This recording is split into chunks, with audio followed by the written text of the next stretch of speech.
Hey, it's Greg Burdine, pastor of Faith Baptist Church, and thanks for joining me on this morning devotion. Maybe you're watching it in the afternoon. I don't know. If you want to leave a comment, you're more than welcome, but glad you're watching it today. And I hope you're having a good day. I really do. Hope you're having a good day, and that God blesses you today. Through this month, I'm going actually probably January, February, and all the way through Easter. Sunday morning, I'll be going through the book of Hebrews, and it's a long book, and it can be pretty complicated. So what I'm going to do in these devotions is I'm just going to dig a little bit deeper, just a little bit to give you something to think about on a little bit of a daily basis, just to kind of keep it fresh. And so what the writer of Hebrews is encouraging us to do is not to turn away from Jesus, not to go back to our old ways, whatever our old ways would happen to be. You know, there are a lot of people.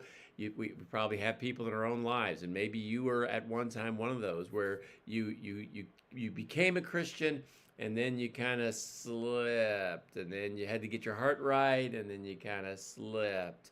And the writer of Hebrews just encourages us, don't fall away, don't slip. Jesus is the best. Stick with him. There may be challenges. It's not easy following Jesus. But I love what Peter said. Where are we going to go?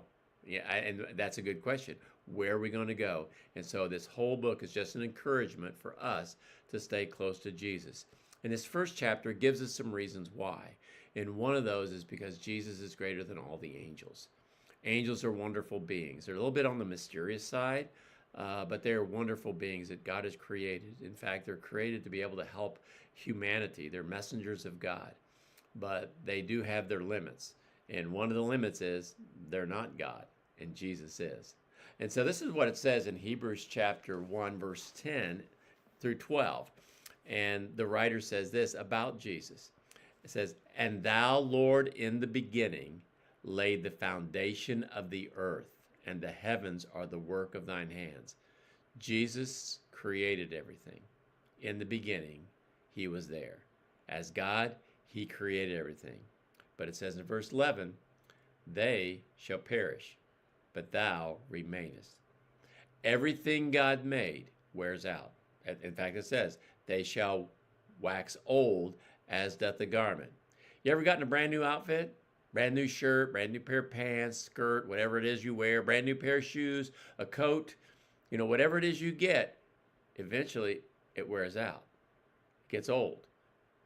Brand new car gets old. You can't believe, wait a minute, I pay good money for this. Our appliances, our house, everything wears out. And in fact, that's what somebody said. They said, "I have finally replaced everything in my house." I don't know if you've ever been to that, but you replace everything. Replace my roof, replace the siding, replace the appliances. I replaced everything. Nothing lasts. Yes, it does. Jesus does. I love what it says, this verse in verse 12. "And as a vesture shalt thou fold them up, and they shall be changed. But thou art the same, and thy years shall not fail." Judy and I have this habit when some of our clothes get old, and the older clothes, maybe it's not a good thing, but this is what we do. We don't wear them anymore. We're not going to wear them. They're getting too old. We got some new stuff. We take them, we fold them up, we put them in a bag, and we take them down to Goodwill. They're done for us.